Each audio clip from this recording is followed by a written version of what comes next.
Welcome to year 2 of A Mick, a Mook, and a Mike.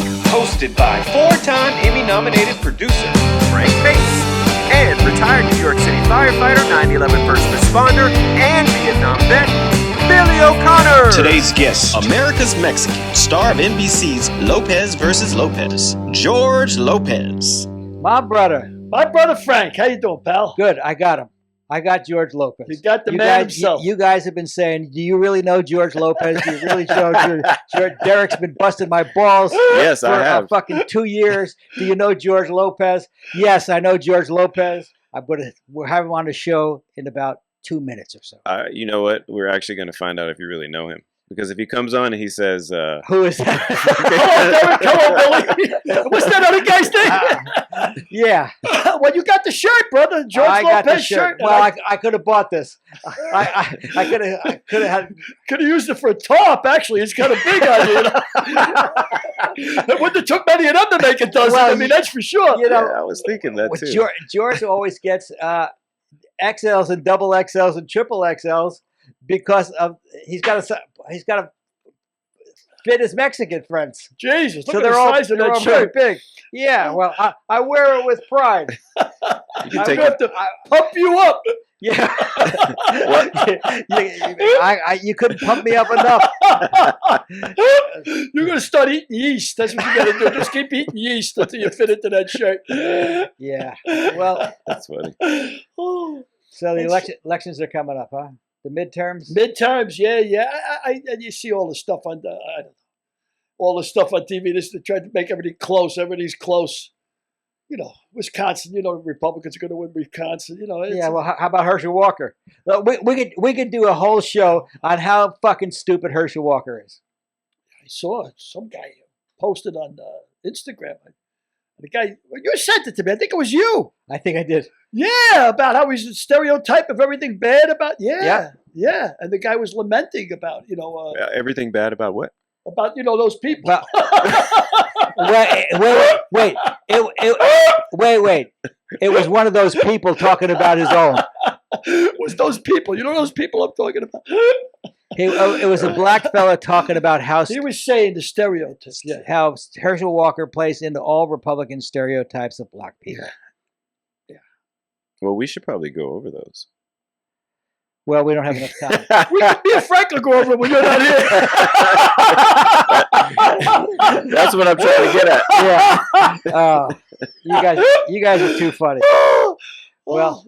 Yeah, so they're coming up, and the news, they try and make everything's a cliffhanger here. Yeah. Ron Johnson's going to win. I think Herschel's going to lose in Georgia. I hope Dr. Oz loses in Pennsylvania. I think he's going to lose. The bookies have him anyway as an underdog, but some of them. I thought the bookies was they had Herschel Walker as a favorite. No, I think he's down 3 or 4 points. Oh, okay. Yeah, 3 or 4 points. I think it's $130 if you're betting on the passer against him. What's Warnock? Is that his name? Warnock? Yeah. Yeah, it's like 130 to 100, and with Herschel you got to lay 105. You got the mayoral race in L.A. And the Marco Rubio versus Karen Bass in Florida. There'll be some interesting races. But to hell with all this. Yeah. Let's go to America's Mexican, George Lopez. We got some guests today. Let's get to him. All right, let's go to America's Mexican. Ladies and gentlemen, the one, the only. G-Lo. The one who does not know Frank. My man. My man, how are you? We're good. That's Billy O'Connor. How are you, George? A real honor. Nice to know you, man. That's Derek Harris. Hello. How are you? And you are the funniest motherfucker on earth. How's that for an intro? I'm hard of hearing. You got to say it again. You are the funniest motherfucker on earth. Star of Lopez and Lopez. Star of the George Lopez Show. Star of fucking Lopez Tonight. Have you ever done a show that doesn't have your name in it? When I die, I'm going to put the wrong name on my. Pretty funny. I don't think I ever have done something, but also, I don't think that there's been anyone in television history who's been their name for everything that they've done. I think that's true. You got your name on lots of stuff, boy. Well, you got your name on Frank's shirt. That's for Yeah, sure. that's my shirt. They can. One of the pitfalls of having your name on your show is that I hate that George Lopez show, and then in real life they're like, I hate George Lopez, which to me means like Frank told me one time a long time ago. You just keep winning the Bank of America award. Yep. Remember, That's the big one. Yep. Forget Emmys. Forget all that shit. If you win the Bank of America award, you're golden. Well, when your name's on everything, you got to take the rap, go to bed, no matter what. I mean, you're up front. Nobody can say, I don't know, George who? Yeah, that's right. So let me ask you, George. Why don't you tell us a little about Lopez versus Lopez, which is premiering this week on NBC. I believe first you have to be an infidel, and then you get a divorce, and then Billy's done 2 of those things so far. Man, listen. If I owned a boat and it fell on me twice, I'm not sure I'd be eager to get back in the water.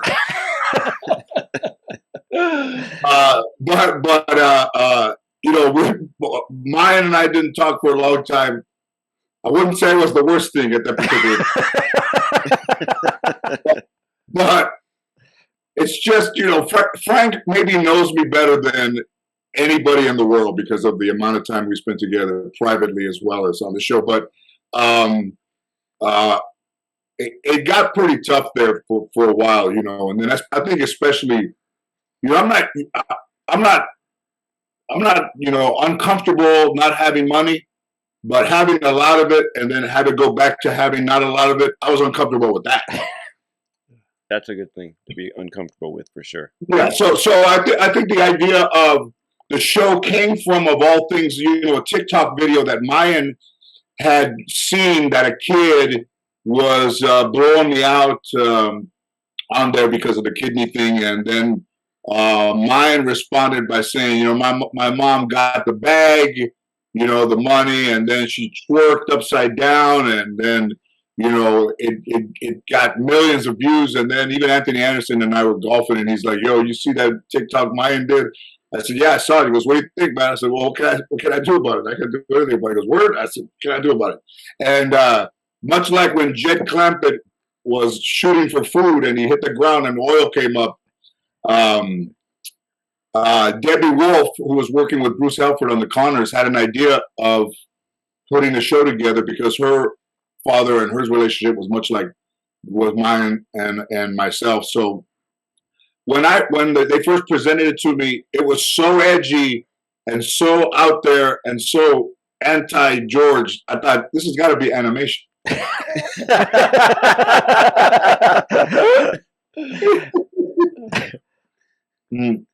So Bruce, Bruce got on the phone, and it's funny, man. You guys know, we've been around a long time. When whoever puts the word out that somebody is not in anymore, like, oh, that guy is not in. Yeah, there's other guys. That guy, I know you have a relationship with him. He's not in anymore. It'd be tougher to get it done. So Bruce and I were working on a show with Robert Borden, and then it became the reboot of the first show, which we sold to Netflix. But Peter Roth, who was at Warner Brothers TV, rejected it. But I think we'll talk about that later. But whoever says, hey, somebody's not in, 3 weeks before, Bruce wasn't in. Bruce is not in. He's old styles from the old philosophy of the way they shoot shows. And then Roseanne got fired, and they were going to cancel Roseanne. And Bruce went to ABC and said, if you give me a chance, I think I can keep this show on the air. I can make adjustments. We can make it work. And now Bruce was back in. And Bruce is back in. So now they come back, and then we meet with Debbie. We go to ABC. We went to ABC first on a Zoom meeting. They bought it. We went to NBC next. They bought it.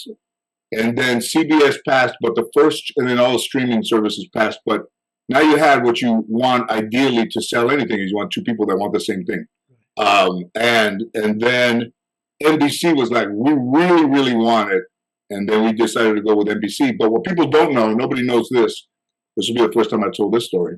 That I had signed a deal with Amazon to do an hour dramatic show, a pilot called what's it called? Once Upon a Time in Aztlan, very Chicano, with Mr. Cartoon and Esteban and Jada Miranda. You know her, Frank, you remember her. And so I had a deal with Amazon to do this 1 hour gritty, kind of like the Chicano version of The Sopranos. Really good idea. And now I had 2 shows and nobody wants to be in second position.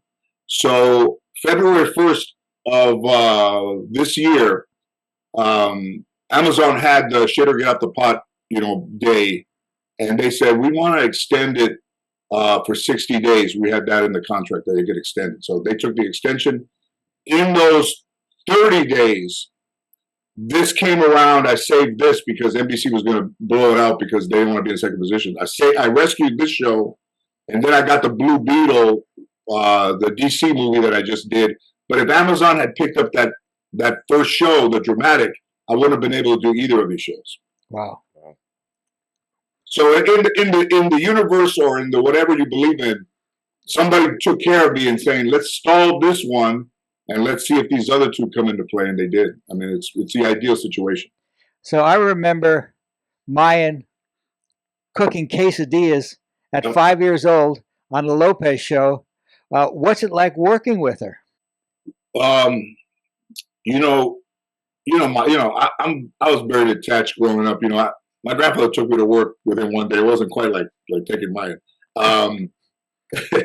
Yeah, but to see Mayan be good at something that's very difficult to learn. I know how much I struggled to do the acting part of it, and to see her just take it over. But to see her in the Zoom meetings as well, speak very eloquent and very intelligent about her and I's relationship. And it's funny. Like, I would be the person that would come in with a fucking seltzer bottle. Hey, spray it over here in the room, spray it over there. They're laughing. And then Mayan would be the one that said, my father was dealt a bad hand in life. He made the best of what he had. He has problem connecting with people. And that's what they wanted to hear. They didn't want to hear jokes. They wanted to hear the realness that this show would bring to TV. And it does have a strong relationship, but also I think if people watch this show, I think they'll see a lot of the similarities in their own lives, and I think that's where we live. That's what made the first show last so well, and I think this one is another one. I mean, very special show, and not like anything that's on TV right now. Yeah, because our show, George Lopez, was about basically predicated on your relationship growing up with Grandma Benny, right? And now Mayan's basing this show on her growing up with you. And both of those were very dysfunctional relationships. Right. Why don't you tell us a little about your relationship with your grandma? My Chuck E. Cheese. My grandmother. First of all, I mean, I can't remember where to start this so much. my friend Ernie Ariano, God rest his soul. My friend Ernie passed in April. Oh, sorry to hear that. Hey, you want to understand, Chicano? This is where I come from. So Ernie's dad passed, and then all my friends are like, "Yeah, Ernie's passed, man. So we got to figure out, because he didn't have a lot of money to get buried." And then they're like, I can put in 100. Man, we're gonna leave him in the car. Let fucking somebody. I said, hey man, but just bring ice then. They can fucking. I'll pay for it. I'll fucking just bring ice, or at least say thank you, man. I'm grateful, motherfuckers. I take him to the Laker game courtside. He goes, the fucking Lakers lost. How about that you were sitting courtside, you ungrateful son of a bitch? So that's first of all, that's where I come from. So when Ernie's dad had leukemia and he was in the hospital, I went to go see Ernie's dad, and Ernie's dad Alex said, ask Ernie to come and see me, man, because George, I don't have much longer, and he hasn't come to see me. All the kids have come to see me. He hasn't come to see me, so I go see Ernie, and I said, hey Ernie, man, go see your pops. He goes, I can't, man, I can't see him like that. I said, well, he's not going to be around much longer, man, and you're going to have a whole lifetime of feeling bad knowing you could have been there for your daddy. He asked me to tell you, I told you that you're making a mistake if you don't go. He didn't go.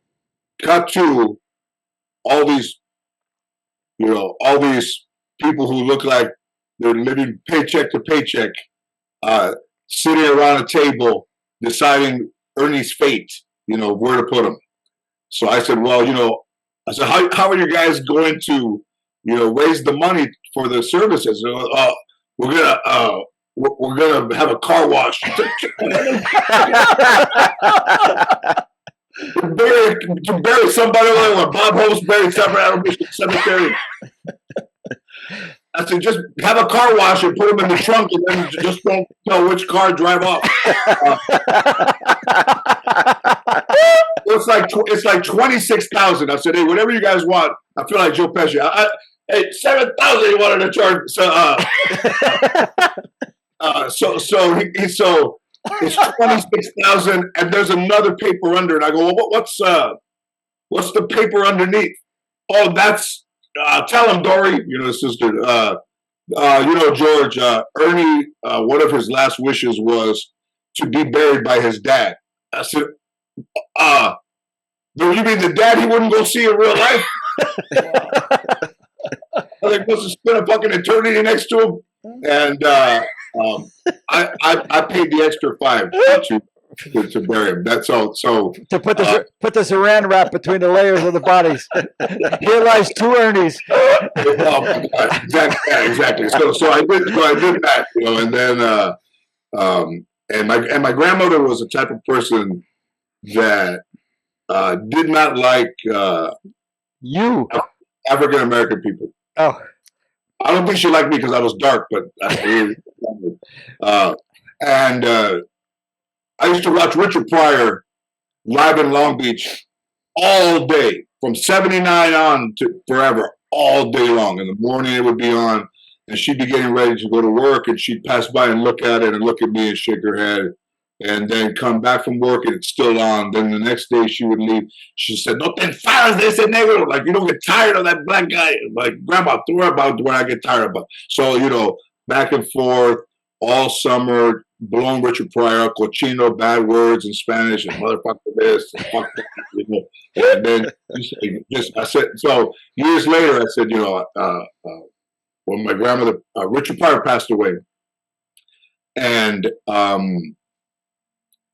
his widow, Jennifer, knew that I'd been a huge fan of Richard Pryor. So in the late 2000s, she said, I have a gift that I want to give you, but I have to give it to you in person. So she comes to the house, and she gives me a little box, and I open it up, and it says, Richard Lennox Franklin Pryor has his birth date, and it's part of Richard Pryor's remains in a bracelet.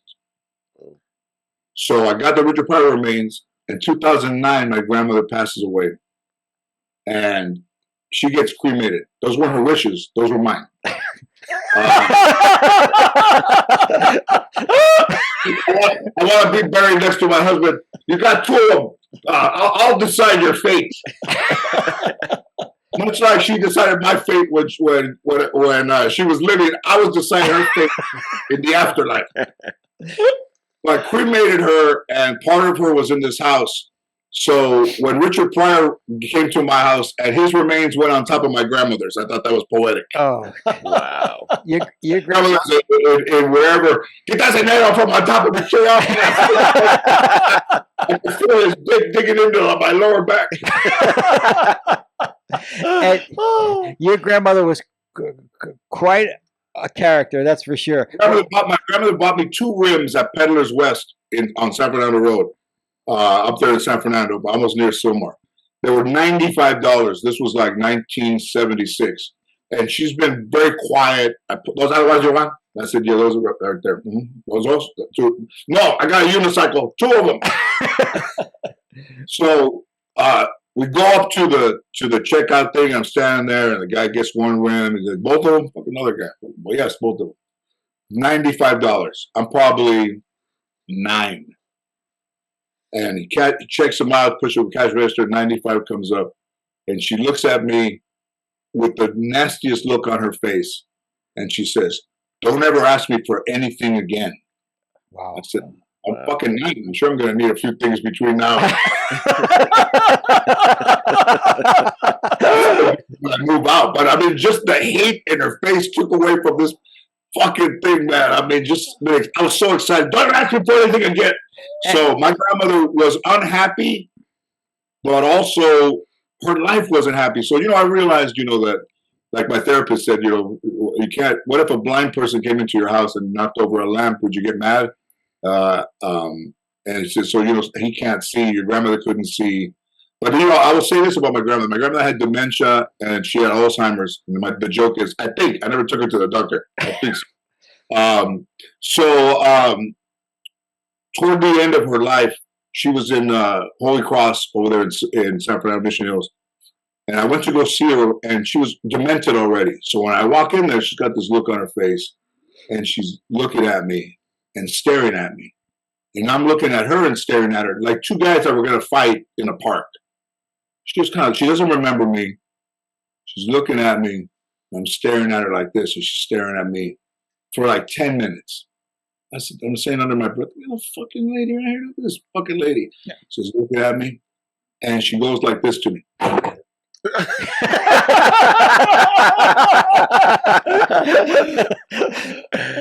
I'm like, that's my grandma. Oh shit!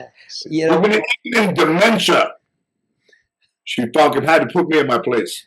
She used to come to the show, every show she would come to, and she would see Belita playing Grandma Benny, and Belita was a terrible person in the show, and she said to Grandma Benny looked at George and she said, they made me nice. So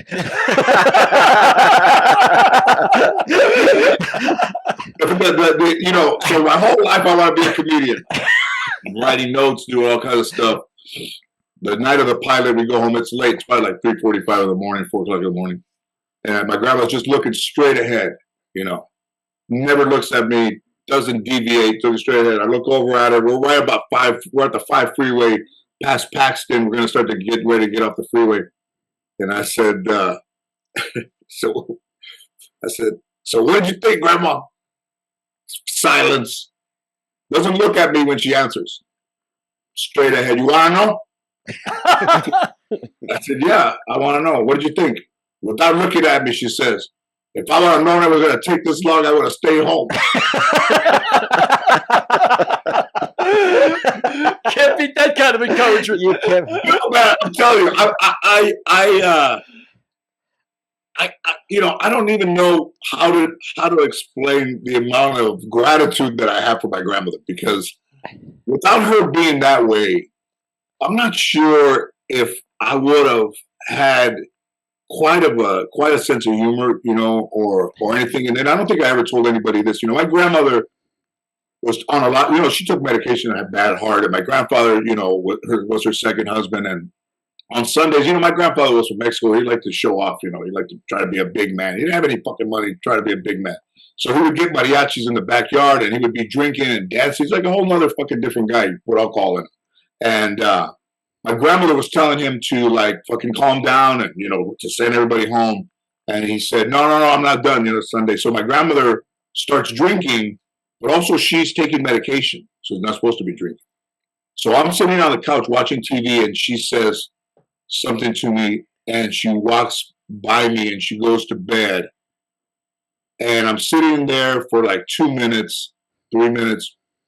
And all of a sudden I think, I better go in there and check on my grandmother. And when I did, she was struggling to breathe, and I had to call the paramedics, and they saved her. But if I hadn't been on that couch, and if I hadn't seen her walk into the room, she would have died. Wow. Not that I had to do it again. I wasn't sure what I would be doing though. As a young boy, if you didn't like what your grandma made you for dinner, what would she tell you? I had 2 choices. I could eat that, or I could eat shit. I think about it. Wait, hang on a second. Wait, hang on. What kind of shit? Tough bird, huh? Tough old woman. And Bob, cremate that berry. I think in coddling kids and telling them everything that they want to hear, I think we're doing a disservice to future generations. I mean, not to be as bad as my grandmother, but I think What if he wanted? What if he wanted to go to Chuck E. Cheese? You know, there was a place called, Frank knows all my stuff. There was a place called Uncle Ben's Kittyland behind McDonald's on Sepulveda. And it was a little theme park in this field. And all my friends would go over there and they would have birthday parties, and we would go to McDonald's once in a while. You know? And I said to my grandma one time,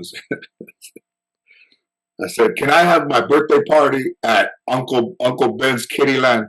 And she goes, so what, for your friends to be eating? That's pretty funny. Yeah, I think so, yeah, for them to be eating it and being on the rides. And then I said, if I, you know, Chuck E. Cheese came on, I said, can I have my birthday at Chuck E. Cheese? ¿Qué es eso? Chuck E. what? I said, Chuck E. Cheese. About, what's that? You know, the mouse is up there. You know, Chuck E. You know, the kids can be a kid, you know, where a kid can be a kid. And, but I want to see a mouse pull the refrigerator out.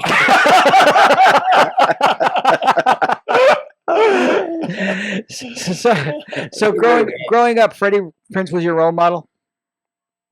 Freddie Prinze Sr.? Freddie Prinze Sr. I saw Freddie Prinze Sr. in 1973 on The Tonight Show, Johnny Carson. And I immediately, like, you know, fell in love. Like, I'd never seen anybody like that. I didn't even know that a stand-up comedian could have a TV show. I wasn't aware. I was probably 13 at the time. And I just, you know, became like this Chico and the Man enthusiast, a huge fan of his. And, you know, I remember the morning that he shot himself. I sat on the edge of the bed. I couldn't believe it, you know. So, but still remained, you know, I was just starting to do stand-up in 79. He died in 77. But still in my body, like I would talk about Freddie Prinze, you know, to whoever wanted to listen. So when we started to do the first show, they would ask me, well, who are your influences? And I would say Freddie Prinze. But at that point, people had already forgotten about Freddie Prinze. It had been, you know, almost 30 years since he had passed, 25 years, you know, 30 years. And then I just talked about him all the time. And I saw him, you know, the guy, you know, I wanted to be him. I wanted to, you know, be a comedian, all this and that. So when the show was going into the 100th episode, I think in 2006, Johnny Grant, the little dude, the little mayor of Hollywood. The mayor of Hollywood asked me at a Steve Edwards star, you know, hey, I think it's time that, you know, we put you in the Walk of Fame. And I said, well, I'm not going in until Freddie Prinze goes in. And he looks at his assistant. He said, I think Freddie is in. I said, I don't think he's in, you know. And he goes, well, we'll check and see. So like 5 days later, he calls me. He said, he's not in, but if you want him to be in, you know, he can be in. And then, you know, you can go in. So I said, all right. So I paid the $10,000 for Freddie to go in. And then I went in. And then the idea that I would do that for Freddie Prinze. And then, you know, I knew Junior by then, you know, and we had moved into Toluca Lake, and his mom lived around the corner from us. And so they were all there, Della Reese and all Freddie Prinze's friend, all the people. And then Freddie Prinze Jr. says, you know, my grandmother wants to talk to you. She was in Puerto Rico. And I said, hello. And she goes, oh, George, you know, my Freddie. She used to call my Freddie. Thank you for thinking about my Freddie. You know, everybody forgot about my Freddie. And then she said, you know, if my Freddie and you were ever, if my Freddie was alive, you and him would be best friends. I mean, all the stuff that was like really meant so much to me, you know. And I never forgot Freddie Prinze or what his impact was on me, even now, even today. That's great. Yeah, that's great. So, how'd you hook up with Sandy Bullock? Jonathan Comack. This is in the 1999, maybe 98. In July of that month, of 98, 99, they said, hey, a producer wants to see you at the Laugh Factory. You know, he came and saw me, and I didn't find him afterwards. And then it was like, where did this guy go? So a whole calendar year goes by. And then he calls me like in July of the next year, so maybe 2000, around there. And he said, you still interested in this idea? And what idea? We haven't even talked.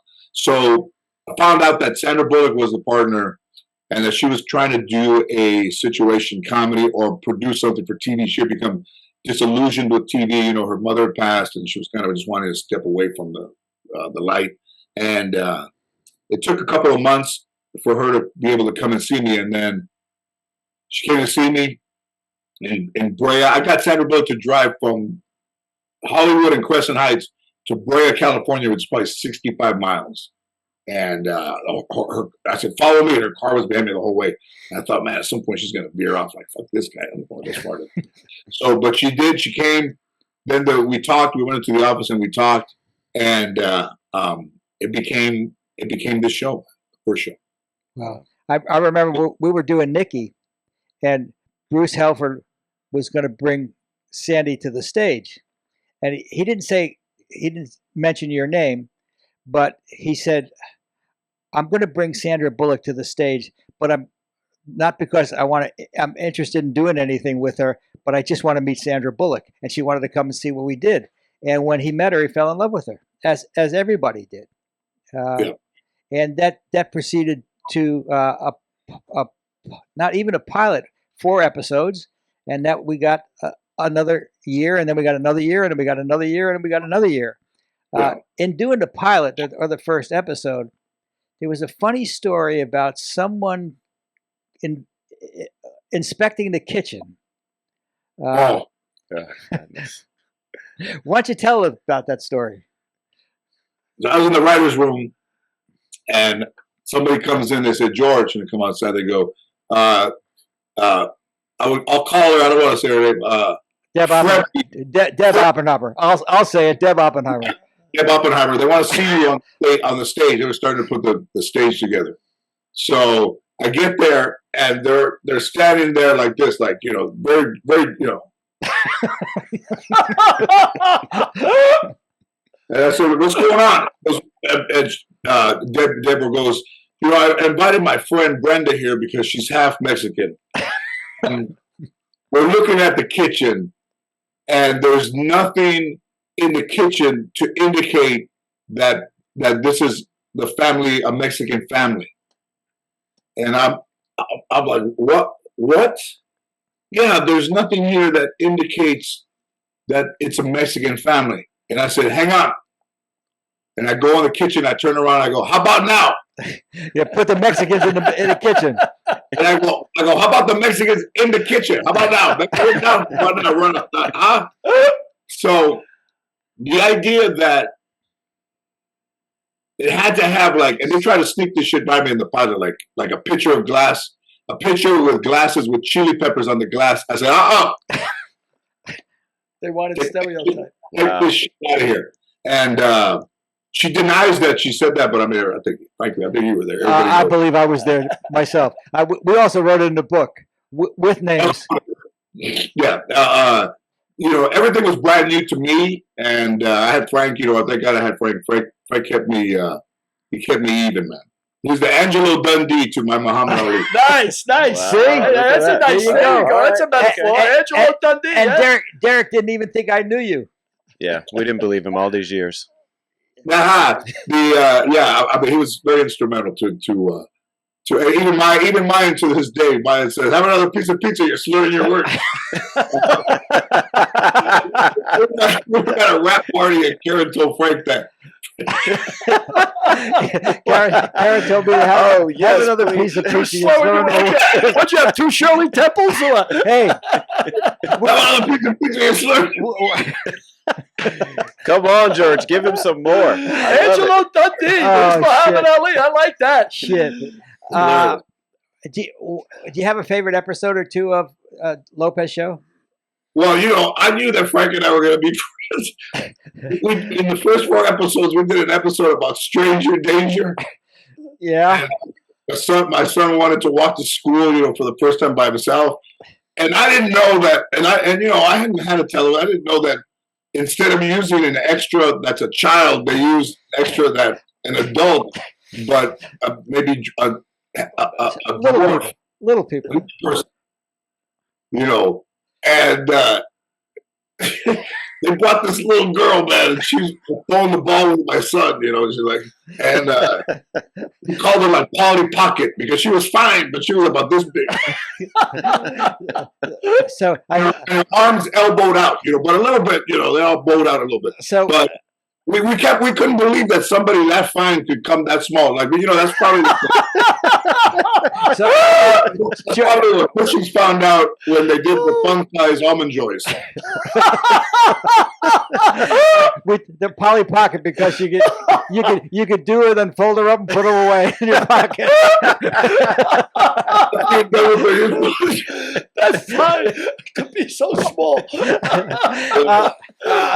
Again, we had a little person standing, and then we had another little person who was something else, and we looked over to our prop guy, and our prop guy was standing there with two little people, and George said, "Look, 1 and 2 half men." What to break balls? Huh? Oh shit! You know, the idea that we did a roast, you know, there was this guy named Marty Nedboy, you know, and when we started to do the show, Frank says, "Hey, I got somebody that I want to hire," and I said, well, "What does he do?" Frank goes, "Nothing." When you meet him, you'll love him. So we meet Marty. He's got fucking stains all over his shirt. I go, "Hey, Marty, what's the soup of the day? Lick your badge and let us know." He would just go to the craft service and just put the spoon to his mouth and put it back in there. Just, you know, just the worst thing. And then I didn't know he was an older Jewish guy, man. I didn't know what his sexual orientation was, you know. So he had these glasses that sat like this, you know, all taped on him and fucking nasty, all dirty, you couldn't see through them. So when the show first started, I said, "Hey, I'm going to take you to Lens Crafters, man. I'm going to get you some new glasses." And we go there to Lens Crafters, and he got some Wayfarers, beautiful glasses, man, beautiful glasses. And I said, "Now I got to get you some pussy." And he said, "I'd rather have the pots and pans."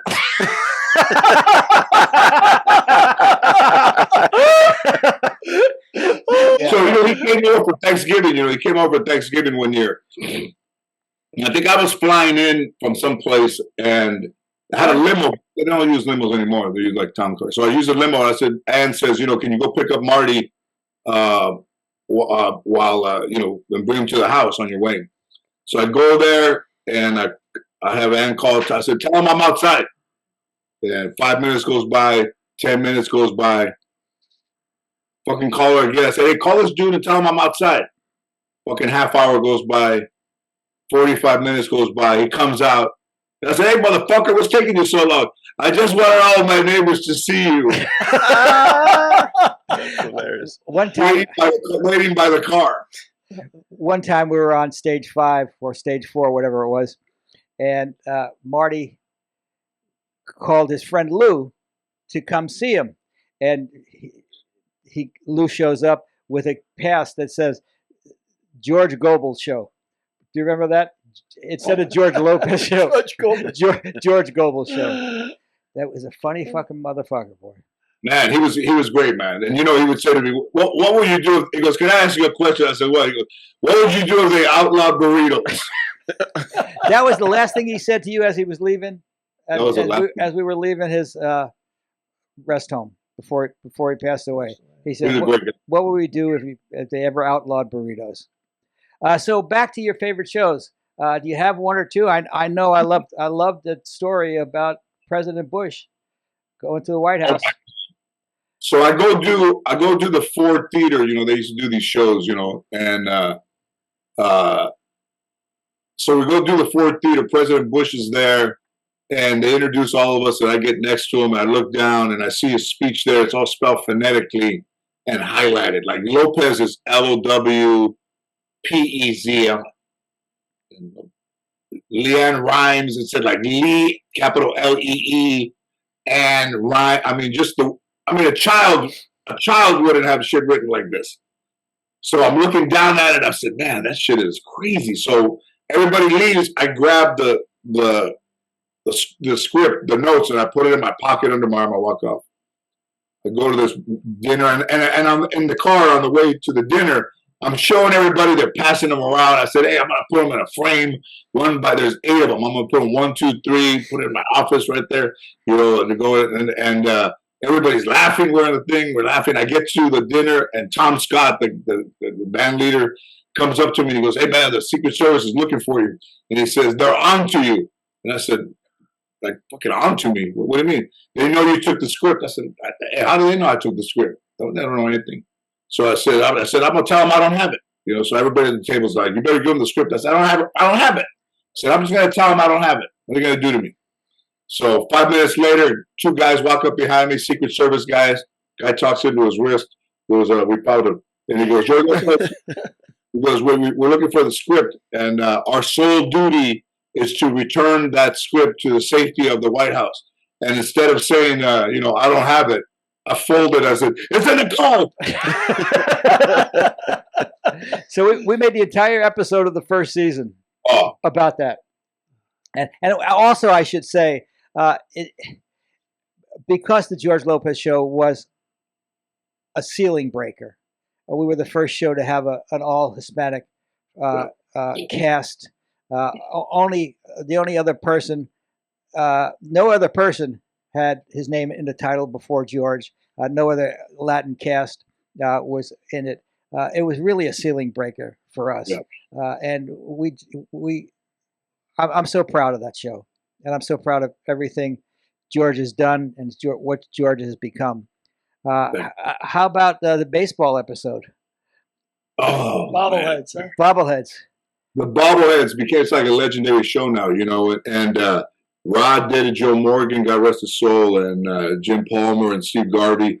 And the idea of making those guys bobbleheads was brilliant. I mean, the idea that I would be sleeping and my son didn't want, and it's because of Mayan was playing T-ball, and then they were getting very competitive, and she had kind of lost her desire to play. And it's just kind of, I played baseball my whole life. I love baseball.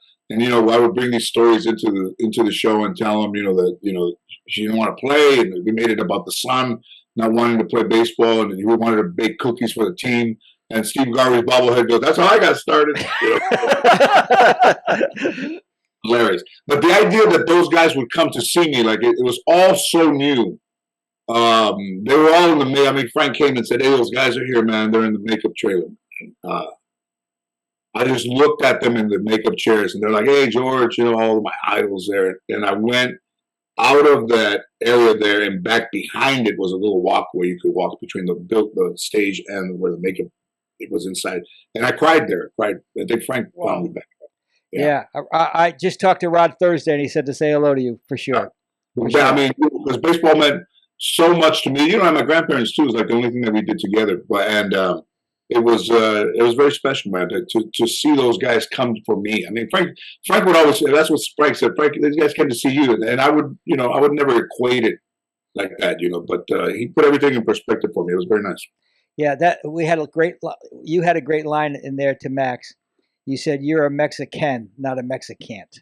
That's right. That was a great line. Great line. So, and then we outtake of Frank pitching baseball batting practice to me, and I swiftly missed it. It was way up over my head. I go, Frank, fucking throw it right here, man. So you've seen it recently, huh? I remember all that stuff. Oh shit! Oh, that's pretty funny. But this show's good, man. It's and I'm different now. The beginning, I was kind of I had to introduce myself to everybody. Nobody knew me, that I was a comedian and all that stuff. So, now 20 years later, everybody's aware of me, and it's different, man. Like Bruce said, we don't have to introduce you to the show. Everybody knows you, and they'll come to the show. But the show's really good. Debbie Wolf, who was a showrunner, Bruce is around, but he's doing the Connors, and just it's great to have him be involved, and see Mayan. It's all, we're all family from way back in the day, so it's very special, man. Like I would say, I was thinking about how to equate it, and the first year that Dan Marino played, he went to the Super Bowl, and when he lost, he was like, oh, it's my first year, I'll be back. And he never went back. So the idea of doing the first show and having to go, 5 years, 120 episodes, and then trying to get back to network TV for, 15 years is very, very difficult. And I think you really start to understand it when you pitch to networks and you're known, but they're not looking to buy anything that you're in. The idea that two networks wanted this show right off the bat, and NBC never deviated from their love of the show and the idea of the show is very special, man. It's a victory lap that I will enjoy, whether it goes 10 episodes or 210 episodes. Well, Cheech gave you great advice. He said you got to get that one thing, that one thing. And yeah, got that. He just did the show. He's done both of them.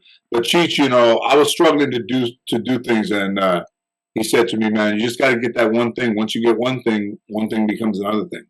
And I called him when I got Bread and Roses in 2000, and I said, "I got that one thing." He's like, "All right, man, I'll call you back." So when I started to get to know Cheech in the early 2000, so on Sunday, one Sunday he's like, "Come on to my house, man. We'll sit down. We'll make some food." So we go over there and we go on top of his garage. You can see all of the beach, and the sun is going down. He goes, "You want to smoke it up there?" So yeah, it's a good thing.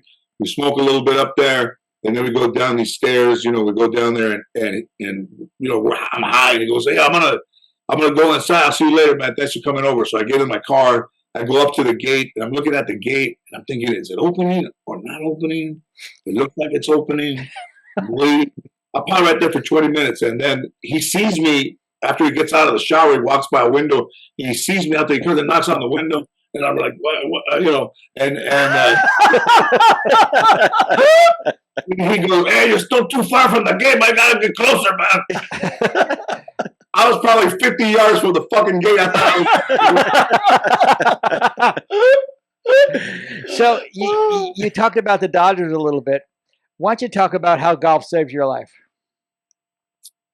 Man, I mean, I went kind of under the radar for my whole life. I don't think my grandparents really didn't give a fuck what I was doing. I had some pretty good friends that kind of kept me connected to school, but I was not a scholar by no means. But, I just felt different than everybody. I didn't feel the same as those guys. Not that I was better. I just felt I was different. I just felt that whatever life they wanted, that wasn't going to be my life. And I loved baseball. So in 1979 in San Fernando, my coach and I got into it. My coach had bought a batting cage and a net, and they put it up, and we were going to have a car wash again to pay for the thing. So he gave us like a book of car wash tickets to sell, maybe like 100. And he says, I go back and give them back, and I didn't sell any. Like I'm trying to sell car wash tickets. He says, "You owe me $250." And I said, "For what?" And it was for the tickets. I said, "I didn't sell any." He goes, "No, but you're responsible for the sale of these tickets, and what you didn't sell, you're going to make up for." I'm like, "I'm giving you $250. So we ran at it, he and I. And he and I going at it nose to nose, he said, "You're a fucking quitter, and when things get tough, you quit. And I want to see where you end up in life, because quitters, the minute it gets tough, you pack it in." I remember he said, "You pack it in, and it gets tough, you just pack it in." I said, "Oh, yeah, well, we'll see. Yeah, I want to see where you are. Come and check in on me for 10 years later. That's what the fuck you're doing with yourself." So I started to play golf, and it was so hard to do, and I loved it. I played on a whim. Ernie and I went and played on Christmas '81. Didn't you hit lemons in your backyard? Hit lemons in the backyard. We had a 7-iron back there. I don't know how I got back there. And they said I used to say that it was in case we heard a noise. So I started just would hit these lemons in the backyard. I would watch the British Open. I love the British Open. I was up early, so I'd be watching the British Open, and I started to play. And it was tough, man. I would fucking move the ball, and I would cheat and score. And one time we were playing El Carrizo in Silmar, and I said after like the 7th hole, I said, "Hey, at 9, I'm gonna take off now. I'm gonna take off. Where you going?" "I got some shit to do." And I was always walking off like after 9. It was so difficult. And then when I was in the car, it's almost like in those old movies, the guy's head appears over you. When things get tough, you pack it in. I was see that guy, could hear him. And then I started to evaluate my life, and I was like, man, that dude was right. So I went back to San Fernando. I had probably been there in 4 years. And I went over there, and he was putting the bases away, picking up all the equipment. And I was walking to him, and he's kind of looking at me, and he's like, "Is that my third baseman?" And I said, "Hey, what's up, coach?" He goes, "What are you doing here?" And I just went over the fight, and I apologized for my behavior there. And I said, I just came to tell you that you were right. I just came to apologize to you for the way I treated you. And at that point in my life, I was probably 21, 22, 20. I had never apologized to anybody ever in my life. We would just pretend they didn't exist. Like if we didn't agree with somebody, fuck them, And so that was a turning point. And if we hadn't had that thing over the tickets and playing golf, I'm not sure if I would have ever put the two things together. Wow. So ultimately, you became a really good golfer, and you played at Pebble Beach. I love playing at Pebble Beach. Yeah, it was I used to watch Andy Garcia, and I'd be on the road, and I would be watching the Pebble Beach where Romano was there, Kevin James. I would see Andy, and I would think, man, wherever I was in some motel or hotel or wherever I was. I made a point to watch him. And fucking Andy Garcia was my partner like the first 7 years that I played. It was great. And then you know what happens, man, is like politics came into it, and you know, all of a sudden, man, it wasn't as much fun. And you got like, you know, people come in and they don't like the way you act, or they don't like the. Because I was doing the Bob Hope with Luke and Sam Jackson, and we were leading. And before I was walking through the first tee, this girl says to me, "Can I talk to you?"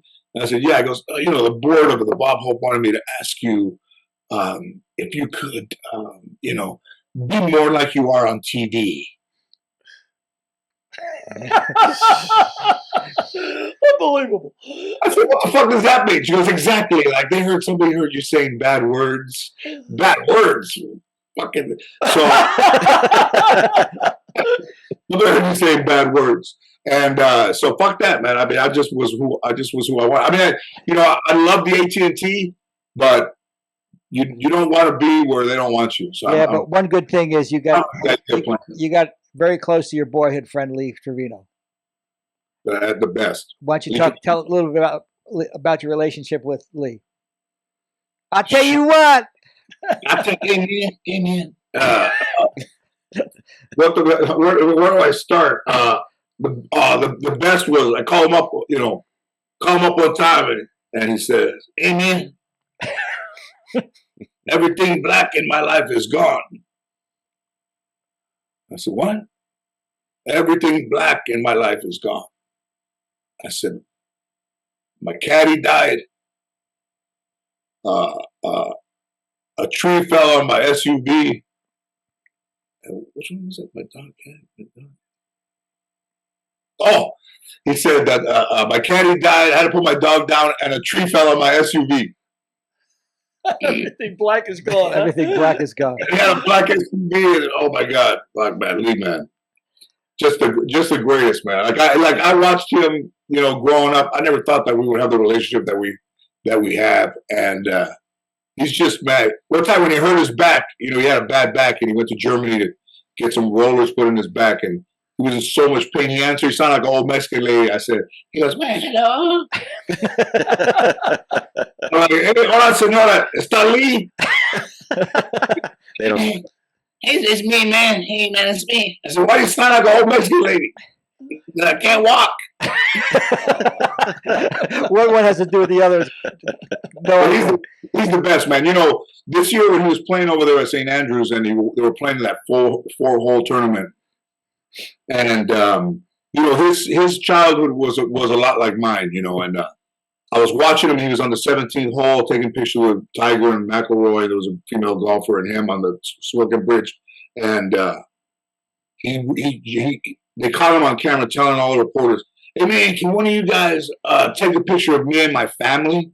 And when he said that, man, it just was so beautiful to hear him say, "Will one of you guys take a picture of me and my family?" And he sent me the picture, and it's a great picture of all of his son-in-law and Daniel and Olivia and everybody. It's just beautiful, man, beautiful. But what a road that he was on. And then the last I met him, I've known him 20 years maybe, and the road that he and I are on.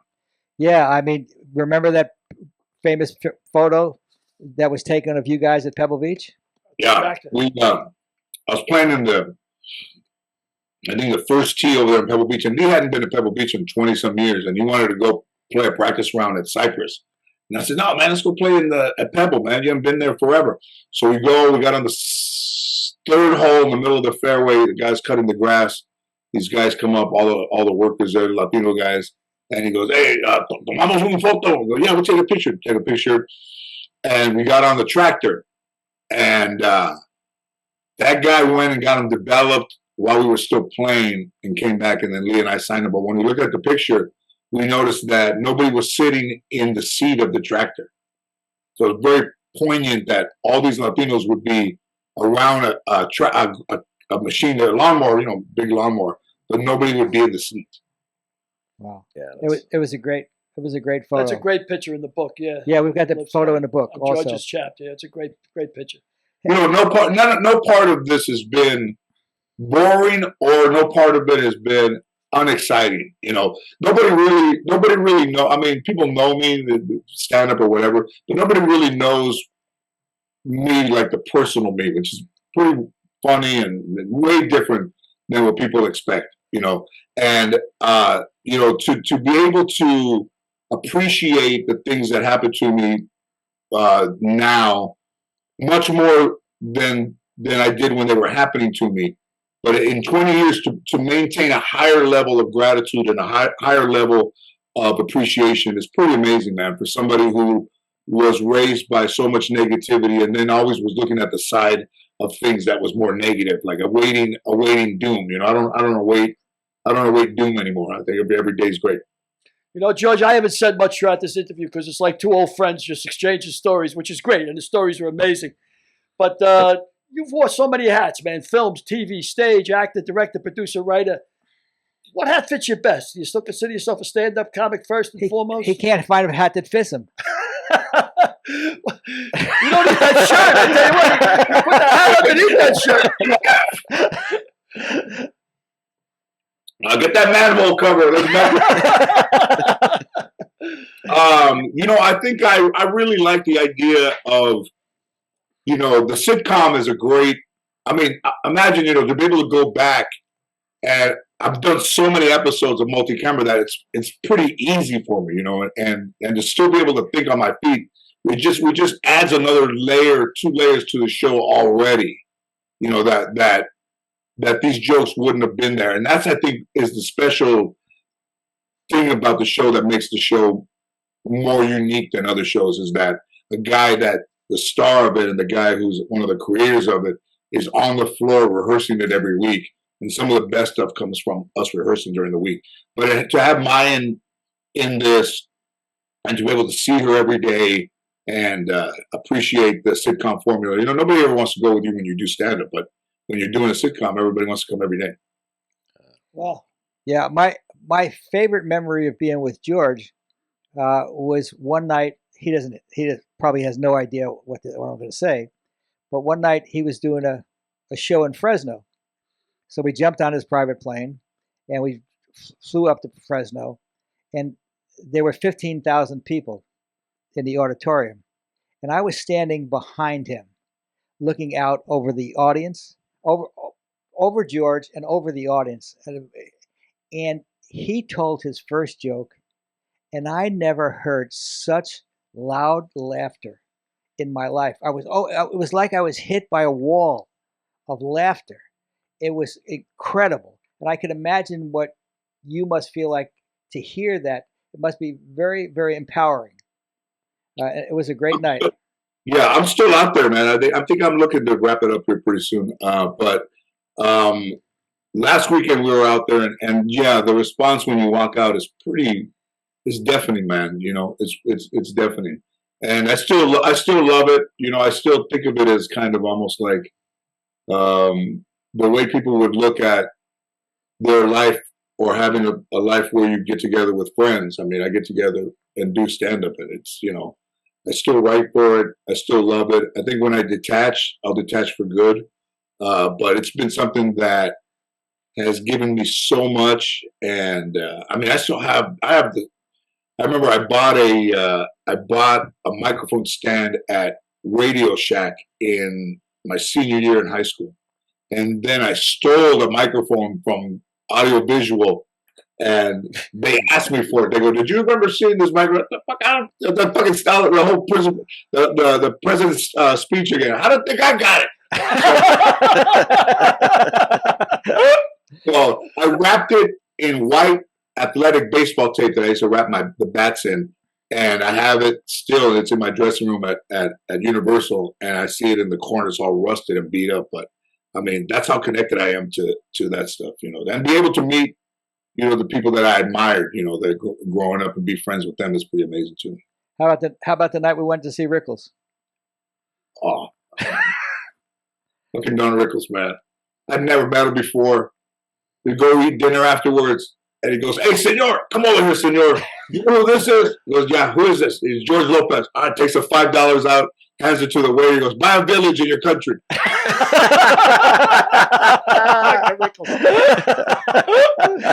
But and so we're in the dressing room, you know, and he's got this loafers on, fucking robot, fucking the best, man, really the best. And I said, "Hey, Don, I had Ron de Blasio with me, the manager. I go, hey Don, Ron used to manage Richard Pryor and Freddie Prinze, and without missing a beat, Don goes, hey, Mr. Lucky. One burned himself up, one shot himself. Oh, he also said that night he introduced George to the crowd, and he said, "Never in my life did I see a day when a Mexican has passed me by." Oh my God! Stand up, George! I got passed by a Mexican. Fucking hilarious, man! Just all of it's the best. You know. About a month ago, my wardrobe person, Michelle, came to me and she said, "I got something that's very, very strange, but I think you'll appreciate it." She goes, "I have a friend of mine who's a jeweler, and somehow it's been authenticated that they got Johnny Carson's Rolex.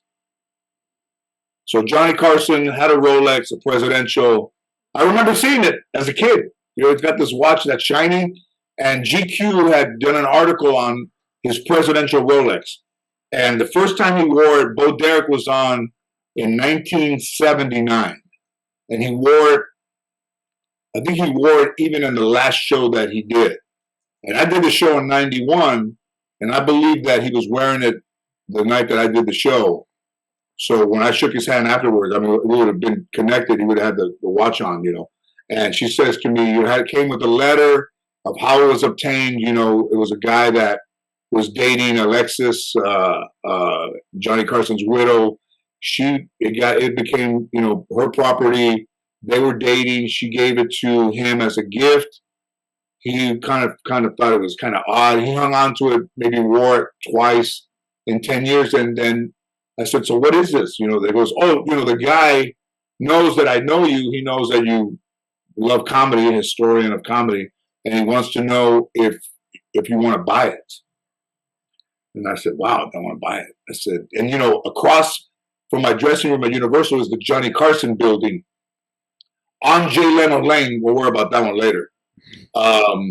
But the idea, and she goes, and the guy says, "If you don't want to see it, no problem. He just wanted you to take a look at it." Dick Wolf wants to look at it. Some other people were interested in buying it, and there it is. Wow. Very There it nice. Beautiful. Well, I can't top that. But here's my Rolex, which was a gift from George. Nice. Christmas 2005 or so. that's right. Christmas 2005. I gave all my friends that you know, were around me. I gave them Rolexes. So Derek, you can go fuck yourself. Actually, I want to throw something in quickly about that. Chris Rock said that you inspired him because before you were really, really famous, you were actually a stand-up comedian. He said you were the first comic that he ever saw with a Rolex, and he realized that you could actually do this as a job and be successful at it. Yeah. Isn't that crazy? That is Yeah. crazy. That's crazy. And He told me that too right before his book. Oh, wow. Okay. you know, and another thing about George is he always wears a suit in his stand-up shows. He always wears a suit because he's not like one of those guys who wants to wear, you know, crappy clothes. He wants to present himself in the best light. Is that right? When I was growing up, all the important people were wearing suits. Like if they go, "I want to speak to the manager," you know. Manager would come in, so as fucking stupid as fucking all these. I'm the manager, you know. The idea of somebody wearing a suit, you know, was the idea of authority, you know. It's like a clipboard. Yeah, if you got one, nobody's going to bother you. Yeah. Like a clipboard, yeah. I used to walk around work with a manila folder with the sports page in it, and they would say, "Hey, you got 5 minutes?" I would hold a manila folder up. I gotta get these signed. Go to the bathroom. Yeah, I got a couple questions. You mentioned at the beginning of the interview that you had quit some things, or you had quit everything prior to stand up and golf. Can you tell me some of those, or tell us some of those things that you quit at? Let's see. A lot of them were people. Okay. You know, I let a lot of friends go by, and I quit on them. But the first thing that I quit at was the accordion. And there was some fucking dude walking around with an accordion selling kids lessons. And I talked to my grandmother. I just wanted to be a performer. So I think we paid for 10 lessons. I went to maybe 2, and I had to hear about the fucking accordion for the rest of my life. Don't ask me for anything again. My grandma said, I'm getting to start a Walk of Fame. Time to put a fucking accordion down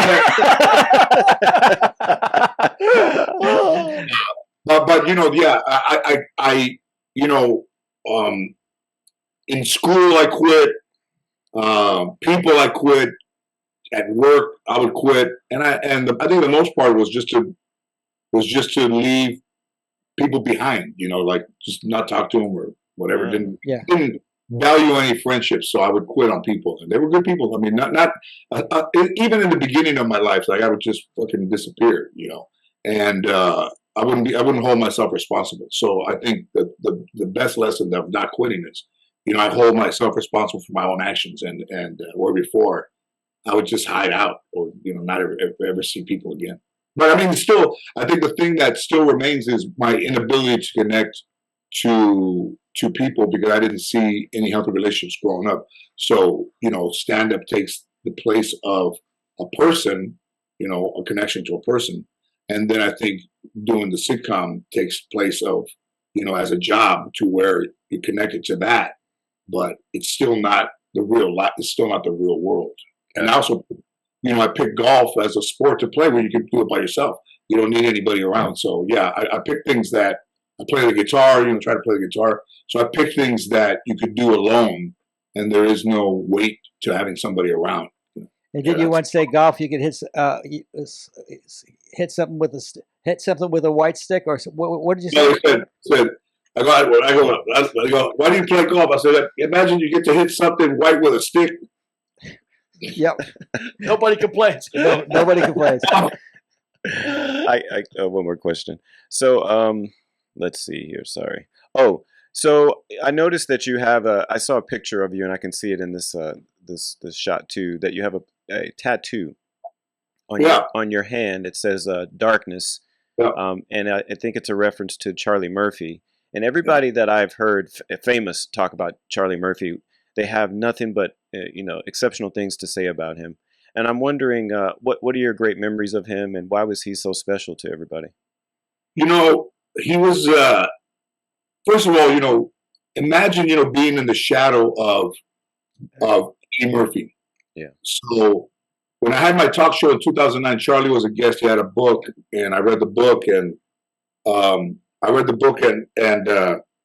I said, man, this guy's been through so much, you know. And when we started to put the Comedy Get Down tour together, I didn't really know Charlie very much, you know, other than just meeting him that first time. But I thought, you know, let me invite this guy to be part of this thing. We were raising money to complete Richard Pryor's statue in Peoria, which we did.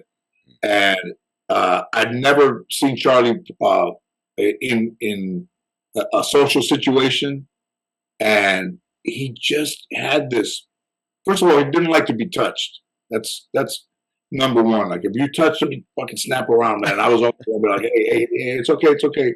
And he just was so honest. He used to talk like through his teeth, just, you know.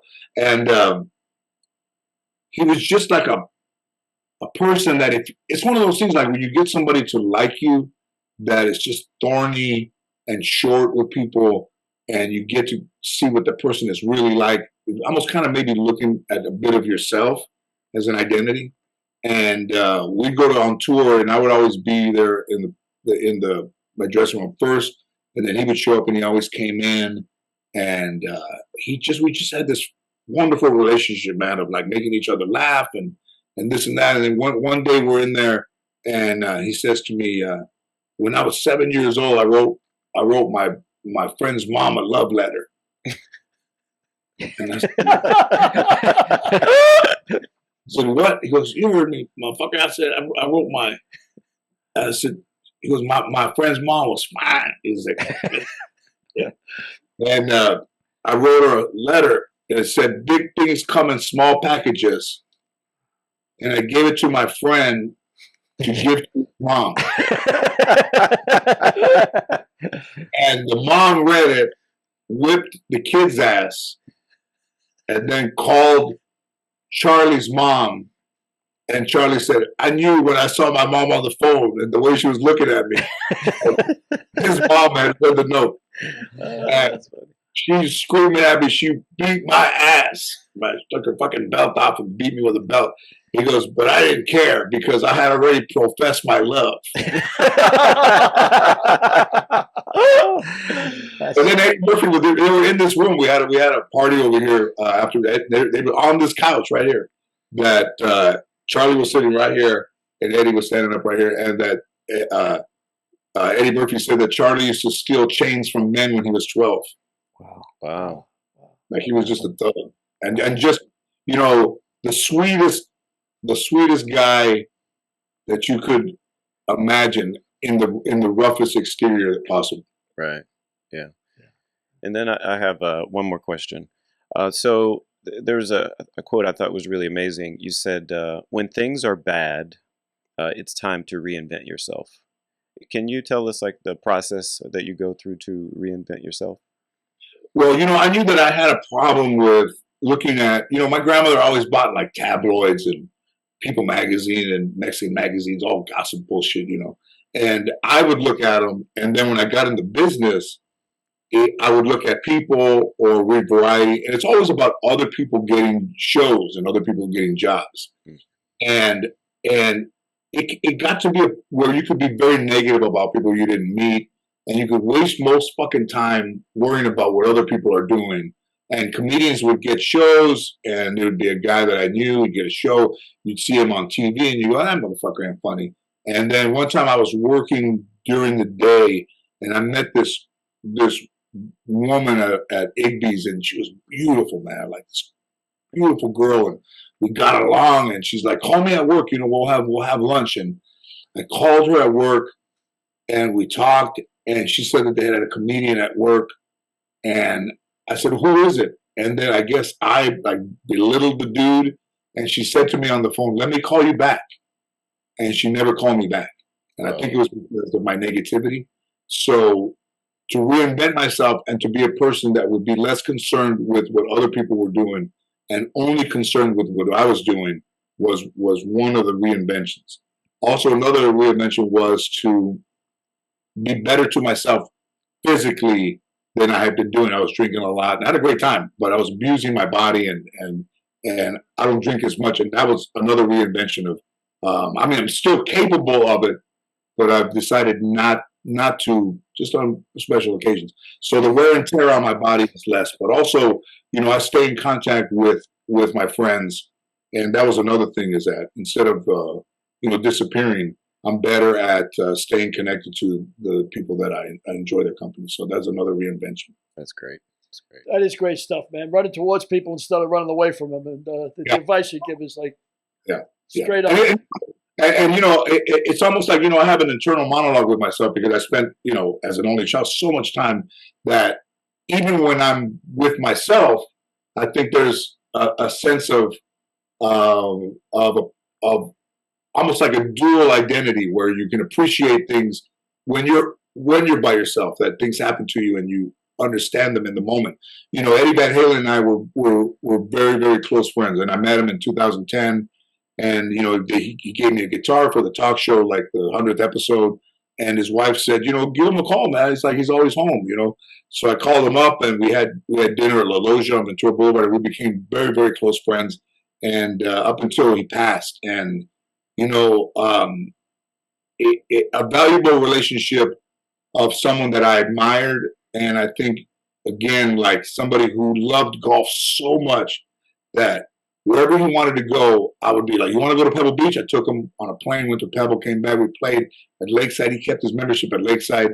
And I didn't collect guitars when he was alive. And when he passed away, he had given me a guitar. I had a couple that he played here in the house. And it just became a thing in a way to kind of honor him, but also to not forget him. And it's been special, man. It's tough. It's tough having him gone because it was one of those things that very rare to meet somebody that you would be friends with that deeply in a short amount of time. And that, I'm sure, was a relationship that would have lasted all of our lives. Yeah. Well, special relationship. It was a pleasure watching you two guys interact because it's obvious you guys got a history and a half. That's the shit show. I really want to thank you for coming on, George. It's been great. I'm sure Lopez versus Lopez is going to be a huge hit. There's not a doubt in my freaking mind, man. Not a doubt. And just keep being you, man. And thank you again. And I I love love Frank. it. El Jefe, Mas Chingon, George Lopez, one of the 25 most influential Hispanics in the world. I might have moved up that list now. You might have moved up. Be well. I know you got a flight to catch to Arizona or someplace, so be well. Catch your flight, and I can't thank you enough for doing this. I love it, man. Thank you. Anytime. Knock their nuts in tonight, George. I'm sure you will, pal. Knock their nuts in. All the Take best. care. See you Appreciate soon. it. It was great, man. Yep. Unbelievable. Yep. Just great. Yep. I didn't know you were a big Charlie Murphy fan. I'm a fan of. You don't know a lot about me, Billy. It's Oh, 'cause I'm sure. And we don't want to know much more than you don't take very much time. You don't try to get to know too many black people. So. Oh, my goodness. I opened for Charlie Murphy once at Tempe Improv. Did you really? Yeah, I smoked a joint with him in the back room, doing a green room. Yeah, I smoked a half a joint with him. Holy Nice shit. guy, really nice guy. Holy But shit. I didn't know you were a fan, yeah. But Eddie Murphy was probably, well, Jesus, he was on top of the world at 19. Right? Yeah. I mean, who does what he did? But George was just. Who's got fantastic. 12 kids like Eddie Murphy?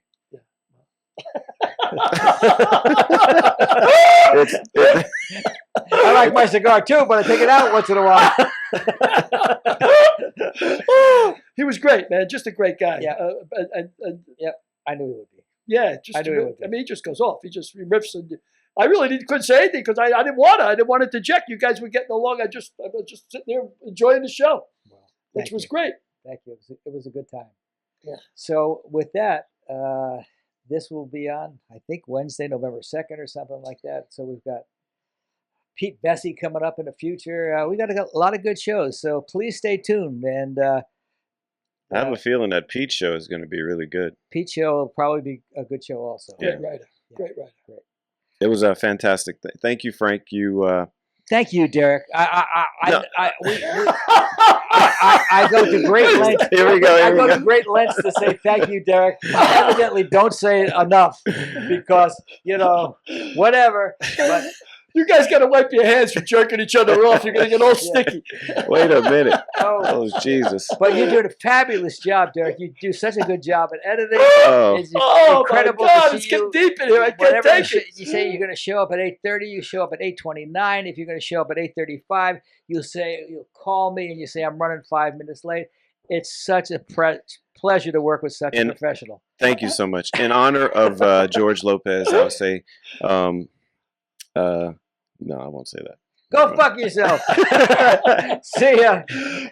Thanks for tuning in, everybody. We really appreciate it. Unbelievable guest today, Frank. Thanks for bringing them on. Great show. Next week's guest, what is bound to be a fiery and exciting interview, Hall of Fame basketball writer Peter Vesey.